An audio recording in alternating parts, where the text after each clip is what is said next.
আসসালামু আলাইকুম। সবাইকে শুভেচ্ছা জানাচ্ছি আমাদের আধুনিক পদার্থবিজ্ঞানের সূচনা অধ্যায়ের তৃতীয় ক্লাসে।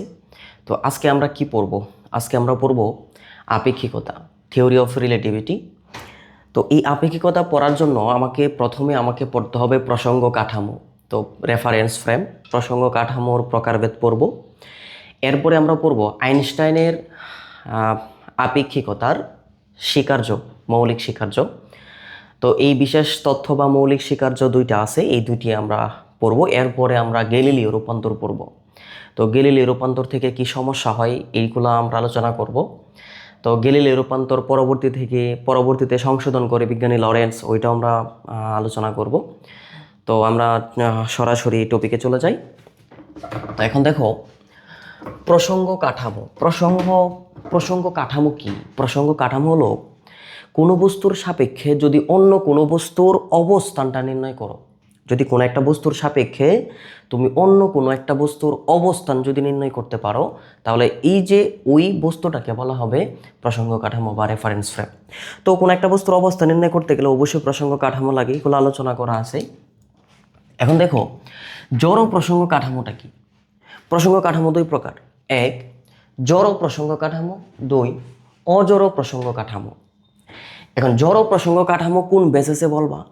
কখন জড় প্রসঙ্গ কাঠামো হবে, কখন অজড় প্রসঙ্গ কাঠামো হবে? তো যে সকল কাঠামোতে জড়তার সূত্র বা নিউটনের সূত্রসমূহ খাটে, সেই সকল কাঠামোকে জড় প্রসঙ্গ কাঠামো বলা হয়। আমি লিখে রাখছি সংজ্ঞাগুলো। জড় প্রসঙ্গ কাঠামো হচ্ছে যে সকল কাঠামোতে জড়তার সূত্র বা নিউটনের সূত্রসমূহ খাটে, মানে সকল নিউটনের সূত্রসমূহ খাটবে, সেই সকল কাঠামোকে বলা হবে জড় প্রসঙ্গ কাঠামো।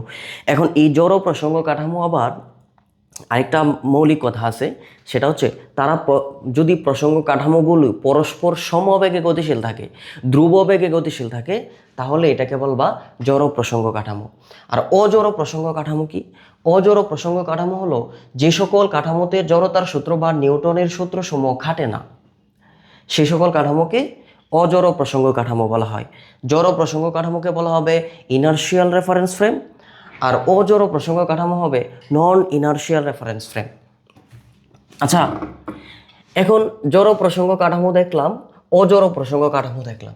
এখন আমরা উদাহরণ দিয়ে বুঝতে পারতেছি না কখন জড় প্রসঙ্গ কাঠামো, কখন অজড় প্রসঙ্গ কাঠামো। তাহলে আমরা এখানে উদাহরণ দিয়ে বুঝবো যে আসলে জড় প্রসঙ্গ কাঠামো কখন হবে, জড় প্রসঙ্গ কাঠামোকে আমরা কোন কাঠামোকে জড় প্রসঙ্গ কাঠামো বলবো, এবং অজড় প্রসঙ্গ কাঠামো কোন কাঠামোকে অজড় প্রসঙ্গ কাঠামো বলবো। তো এখানে আরেকটা কথা আছে, অজড় প্রসঙ্গ কাঠামোতে যদি পরস্পর তারা ত্বরণ নিয়ে গতিশীল থাকে বা মন্দন নিয়ে গতিশীল থাকে, মানে ত্বরণ বা মন্দন যদি থাকে, ধ্রুববেগ যদি না থাকে, তাহলে এই প্রসঙ্গ কাঠামোগুলোকে অজড় প্রসঙ্গ কাঠামো বলা হবে। এখন কিভাবে এটা আমরা একটু দেখব, তারপরে আমরা পরবর্তী টপিকে যাব। তাহলে উদাহরণের সাপেক্ষে আমি একটু বুঝতে চাচ্ছি যে কখন জড় প্রসঙ্গ কাঠামো, কখন অজড় প্রসঙ্গ কাঠামো। একটু খেয়াল করো, প্রথমে আমি দেখব জড় প্রসঙ্গ কাঠামো। জড় প্রসঙ্গ কাঠামো। এখন জড় প্রসঙ্গ কাঠামো বুঝতে চাইলে ধরো এখানে একটা মানুষ আছে, এখন এখানে ধরো একটা ট্রাক বা বাস, যে কোনো একটা হইতে পারে।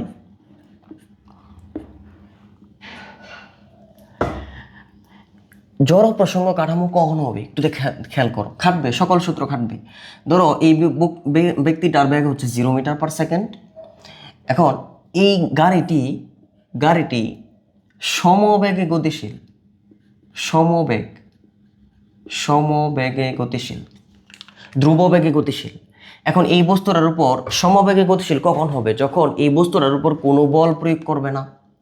যদি এই বস্তুটা আদিতে স্থির থাকে, তো নিউটনের জড়তার সূত্র কি বলছে? নিউটনের জড়তার সূত্র বলছে যে এখানে যদি কোনো একটা বস্তুর উপর বাহ্যিক বল প্রয়োগ করা না হয়, তাহলে বস্তুটি যদি আদিতে স্থির থাকতো তাহলে স্থির থাকবে, আর যদি বস্তুটি আদিতে গতিশীল থাকে তাহলে যেই বেগে গতিশীল আসিল সেই বেগেই থাকবে। এটা হচ্ছে নিউটনের জড়তার সূত্র। এখন নিউটনের জড়তার সূত্র থেকে আমরা পাই, এখন একটু দেখি, এখানে বাহ্যিক বল প্রয়োগ করা হয় নাই, বাহ্যিক বল প্রয়োগ করা হয় নাই। যদি বাহ্যিক বল প্রয়োগটা না করা হয়, তাহলে এই ব্যক্তিটি এই বাসের বেগটা বা এই ট্রাকের বেগটা সমবেগে গতিশীল দেখবে। কারণ বল প্রযুক্ত হয় নাই। তা গতিশীল বস্তু আছে, সারাক্ষণই সে গতিশীল বস্তু দেখবে। যদি এই বাসের মধ্যে কোনো একটা বস্তু থাকে, এই বস্তুর ব্যাগটাও এই ভি দেখবে। তাহলে নিউটনের জড়তার সূত্র খাটানো যাচ্ছে, F=ma খাটানো যাবে, হ্যাঁ, জড়তার সূত্র খাটানো যাবে। আচ্ছা, এরপরে অজড় প্রসঙ্গ কাঠামো। অজড় প্রসঙ্গ কাঠামো। আচ্ছা, অজড় প্রসঙ্গ কাঠামো কখন হবে? অজড় প্রসঙ্গ কাঠামো বোঝার জন্য একটু আমাকে সময় দিতে হবে। এখন একটু দেখো, ধরো এটা হচ্ছে একটা ট্রাক। এখন ধরো এখানে একটা বস্তু, এখানে একটা একদম একটা তলে একটা যে কোনো একটা সোলার বল বা ক্রিকেট বল রাখা আছে, আর এখানে আরেকজন ব্যক্তি দাঁড়ায় আছে। এটা এ ব্যক্তি, এটা বি ব্যক্তি। এখন একটু ভালো করে খেয়াল করো, এ ব্যক্তি স্থির মনে করো, স্থির আছে। এখন এই ব্যক্তিটি এই বাসকে কি দেখবে বা এই ট্রাককে কি দেখবে? যদি বি বেগে গতিশীল থাকে তাহলে বি বেগে গতিশীল থাকবে। ধরো আদিতে স্থির আছে, ধরো স্থির, তাহলে এই এ ব্যক্তিটি গাড়িটার বেগ স্থির দেখবে। আবার বি ব্যক্তিটিও বলের বেগটা কি দেখবে? স্থির দেখবে। বি ব্যক্তিটিও বলের বেগটাকে স্থির দেখবে। এটা একটা কাঠামো, এটা একটা কাঠামো, দুইটা কাঠামো। আচ্ছা, এখন একটু ভালো করে খেয়াল করো, যদি এই ট্রাকের ড্রাইভার হঠাৎ করে অ্যাক্সেলারেশনে চাপ দেয়, তাহলে এই বি ব্যক্তিটা বলের উপর যদি সূত্র প্রয়োগ করতে চায়, ধরো এই বলের উপর তো কেউ বল ধাক্কা দেয় নাই বা ফু দেয় নাই বা টাচ করে নাই, তাহলে স্থির থাকবে, সারা জীবন স্থির থাকবে, নিউটনের সূত্র অনুযায়ী আমরা জানি। কিন্তু হঠাৎ করে যদি এই ড্রাইভার অ্যাক্সেলারেশনে চাপ দেয়, তাহলে বি বেগ নিয়ে সামনের দিকে গতিশীল হইতে থাকবে। যদি বি বেগ নিয়ে সামনের দিকে গতিশীল হয়ে যায়, অ্যাক্সেলারেশনে চাপ দেয়, তখন এই বি ব্যক্তি দেখবে হঠাৎ করে এই বলটি পিছনের দিকে সরে গেল। কিন্তু সে বলবে, আরে এই বলটি পিছনের দিকে কেন সরে গেল? কারণ বি ব্যক্তি তো বলের উপর কেউ টাচ করছে বা কেউ ফু দিছে, কেউ ধাক্কা দিছে দেখে নাই, তাহলে বলটি এইদিকে কেন সরে গেল? কারণ এই বলের তো গতি জড়তা আছে, স্থিতি জড়তা আছে। এই স্থিতি জড়তার কারণে আগের অবস্থায় যাইতে চাইবো, আগের অবস্থায় ফিরে আসতে চাইবো। কিন্তু এই ট্রাকটি তো বি বেগে গতিশীল হয়ে গেছে, কারণ ড্রাইভার অ্যাক্সেলারেশনে চাপ দিছে। যখনই ড্রাইভার অ্যাক্সেলারেশনে চাপ দিছে, তখন এই বস্তুটির স্থিতি জড়তার কারণে এই আগের অবস্থানে ফিরে আসতে চাচ্ছে। তখন এই বি ব্যক্তি কি দেখবে? বি ব্যক্তি দেখবে এ ব্যক্তিটির ব্যাগ পিছনের দিকে। তখনই সে করবে, আরে নিউটনের সূত্র তো এখন খাটে নাই, কারণ বলের উপর তো কেউ বল প্রয়োগ করে নাই, বলের উপর তো কেউ ধাক্কা দেয় নাই, বলের উপর তো কেউ টাচ করে নাই, তাহলে বস্তুটি কেন পিছনের দিকে বা এই বলটি কেন পিছনের দিকে পড়ে গেল? হ্যাঁ, তখন এই যে কাঠামোটা, এই কাঠামোকে বলা হবে অজড় প্রসঙ্গ কাঠামো। এই কারণে জড়তার সূত্র এখানে খাটে নাই। যদি জড়তার সূত্র খাটতো, তাহলে এই বস্তুটি কোনো দিকে সরে যাইতো না, কারণ এই বস্তুটির উপর কেউ বল প্রয়োগ করে নাই। কিন্তু বাহ্যিক বল প্রয়োগ করে নাই, তাও বস্তুটি পিছনের দিকে পড়ে গেছে। কারণ কি? কারণ এই যে ড্রাইভার যখন অ্যাক্সেলারেশনে চাপ দিছে, তখন তার স্থিতি জড়তা আছে। কারণ পিছনের দিকে যদি ঘর্ষণ না থাকে, তলে যদি ঘর্ষণ না থাকে, অবশ্যই সে পিছনের দিকে চলে যাবে। এখন আমি বুঝতে পারতেছি জড় প্রসঙ্গ কাঠামো কখন হবে? যখন সমবেগে থাকবে, যখন বস্তুটির বেগ সমবেগ হবে, মানে দুটি প্রসঙ্গ কাঠামো পরস্পর সমবেগে যদি গতিশীল থাকে। আর অজড় প্রসঙ্গ কাঠামো কখন হবে? একদম সিম্পল কথা, অজড় প্রসঙ্গ কাঠামো যখন হবে, তখন ত্বরণ নিয়ে গতিশীল থাকবে, পরস্পর ত্বরণ নিয়ে গতিশীল থাকবে। যদি প্রসঙ্গ কাঠামোগুলো যদি পরস্পর ত্বরণ নিয়ে গতিশীল থাকে, তাহলে আমরা বলতে পারতেছি তারা পরস্পর অজড় প্রসঙ্গ কাঠামো। আর অজড় প্রসঙ্গ কাঠামোতে নিউটনের জড়তার সূত্র খাটে না। ক্লিয়ার? আচ্ছা, এখন আমরা কি পড়ব? এখন সবচেয়ে গুরুত্বপূর্ণ দুইটা মৌলিক স্বীকার্য পড়ব আমরা। এটা হচ্ছে আপেক্ষিকতার স্বীকার্য, মানে এই দুইটা স্বীকার্যের উপর ভিত্তি করে দাঁড়ায় আছে অনেক কিছু। তো আমরা প্রথমে দেখি আপেক্ষিকতার তথ্য। এই আপেক্ষিকতার তথ্যে দুটি মৌলিক স্বীকার্য আছে। এই দুটি মৌলিক স্বীকার্য আমি লিখে রাখছি, সময় নষ্ট হবে দেখে আমি লিখে রাখছি। তো পরস্পর সকল জড় প্রসঙ্গ কাঠামোতে জড়তার সূত্র বা পদার্থের মৌলিক সূত্রসমূহ একই রকম থাকবে। এই জিনিসটা কি? এটা একটা কাঠামো, ধর এটা পৃথিবীতে আছে, হ্যাঁ, ভূপৃষ্ঠে একটা গাছ বা তুমি দাঁড়ায় আছো। আর এই কাঠামোটা হচ্ছে ধর মহাকাশে বা রকেটে বা স্পেস সিটে আছে বা স্পেস জানে। আচ্ছা, এটা বিবেগে সমবেগে গতিশীল, কারণ সকল জড় প্রসঙ্গ কাঠামো কিন্তু অজড় না, সমবেগে গতিশীল, বিবেগ নিয়ে গতিশীল। তখন যদি জড় প্রসঙ্গ কাঠামো হয়, তখন এই যে এই কাঠামো থেকে থাইকা, ধরো এই কাঠামোতে তুমি দাঁড়ায় আছো, এই কাঠামোতে থেকে তুমি দাঁড়ায় আছো, এখন এই কাঠামোতে থেকে তুমি ওই বস্তুর বেগ পরিমাপ করতে পারবা, সময় পরিমাপ করতে পারবা, ভর পরিমাপ করতে পারবা। তখন জড়তার সূত্রসমূহ একই রকম থাকবে। যদি এখানে তুমি জড়তার সূত্র খাটাও বা নিউটনের সূত্র যদি খাটাও, তাহলে এফ সমানুপাতিক, আমরা তো এটা বলতে পারি যে ডিপি ডিভাইডেড বাই ডিটি, মানে ভরবেগের পরিবর্তনের হার প্রযুক্ত বলের সমানুপাতিক। যদি এই সূত্র এখানে খাটাই, তাহলে এইখানেও খাটাইতে পারবো যে ডিপি ডিভাইডেড বাই ডিটি সমানুপাতিক এফ। তাহলে জড়তার সূত্র এইখানে যা যা হবে, যেরকম ফর্মুলা হবে, এখানেও সেম ফর্মুলা হবে। এটা বলছে বিজ্ঞান আপেক্ষিক তথ্য অনুযায়ী প্রথম স্বীকার্য। দ্বিতীয় স্বীকার্য বলছে সকল জড় প্রসঙ্গ কাঠামোতে শূন্য স্থানে আলোর বেগ সর্বদাই ধ্রুব থাকবে। মানে এইখানেও আলোর বেগ সি, এইখানেও আলোর বেগ সি, আর সি এর মান হচ্ছে 3 × 10⁸ মিটার পার সেকেন্ড, মানে প্রতি সেকেন্ডে 3 লক্ষ কিলোমিটার যাবে। এটা হচ্ছে আলোর বেগ। তাহলে আমি বুঝতে পারতেছি সকল জড় প্রসঙ্গ কাঠামোতে এইখানেও সি থাকবে, এইখানেও সি থাকবে, মানে সির কোনো পরিবর্তন হবে না, আলোর বেগের কোনো পরিবর্তন হবে না। বুঝাতে পারছি?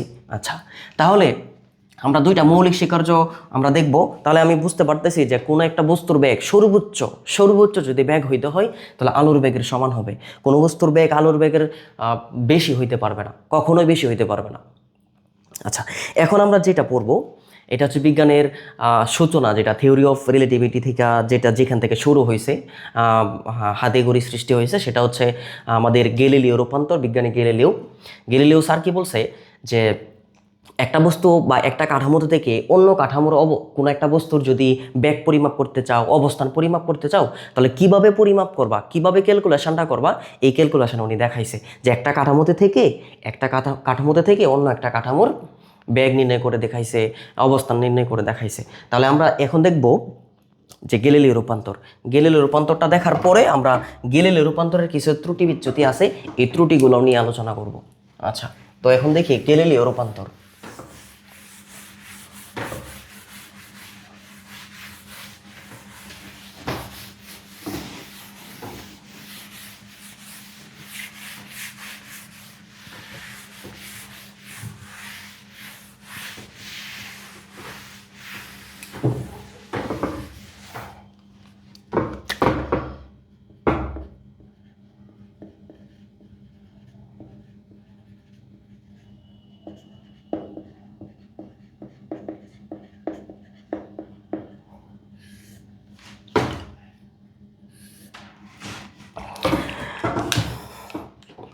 এখন আমরা দেখব গ্যালিলিও রূপান্তর। এখন এই গ্যালিলিও রূপান্তরের, ধরো এইখানে একটা কাঠামো, কারণ আমরা ত্রিমাত্রিক স্থানাঙ্ক ব্যবস্থা নিব। এটা এক্স অক্ষ, এটা এক্স অক্ষ, এটা হচ্ছে ওয়াই অক্ষ, আর এটা জেড অক্ষ। এটা মূলবিন্দু এস কাঠামো চিন্তা করলাম।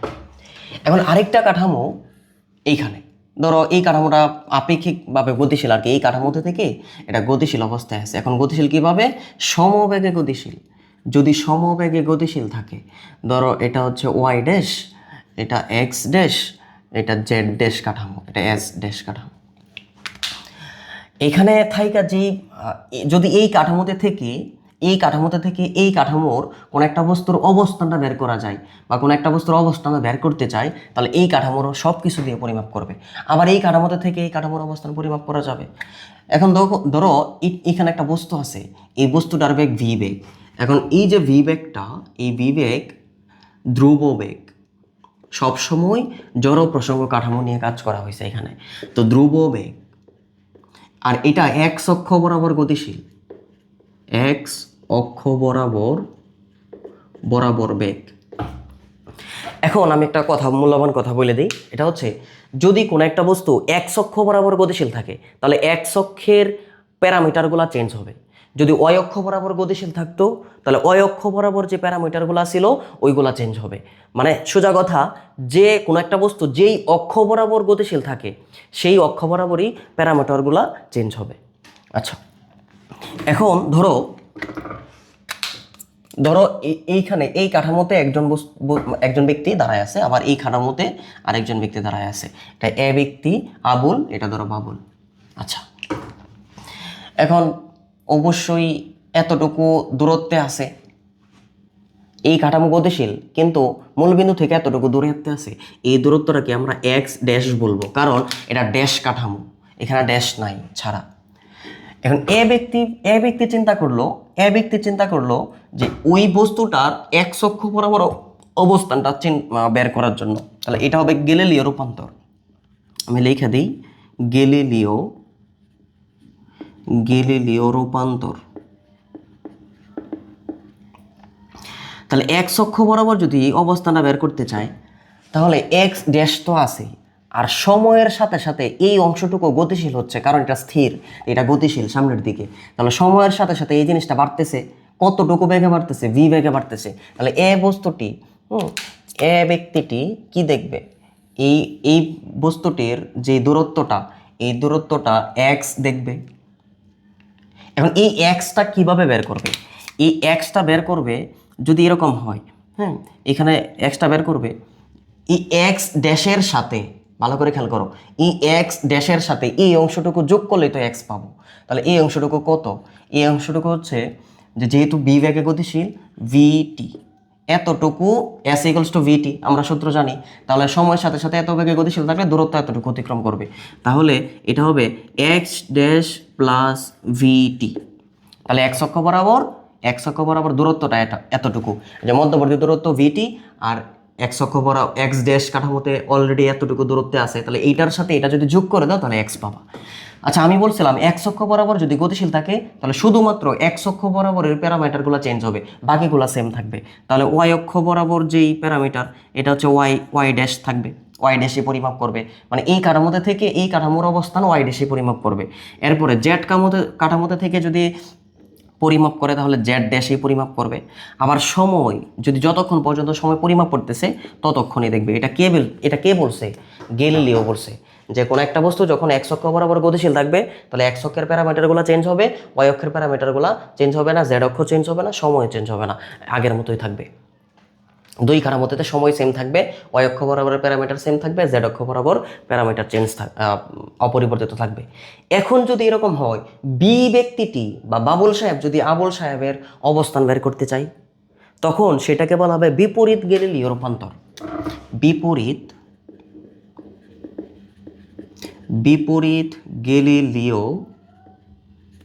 গ্যালিলিও রূপান্তর। এখন বিপরীত গ্যালিলিও রূপান্তর কিভাবে বের করব? তো তুমি চাচ্ছ এক্স ড্যাশ পরিমাপ করতে, এস কাঠামোর প্যারামিটার দিয়ে। তাহলে এক্স ড্যাশ পরিমাপ করতে গেলে বুঝাই তো যাচ্ছে, এক্স ড্যাশ যদি পরিমাপ করতে চাও তাহলে টোটাল এক্স থেকে ভিটি মাইনাস করে দিবা, টোটাল এক্স থেকে আমরা ভিটি মাইনাস করে দিব।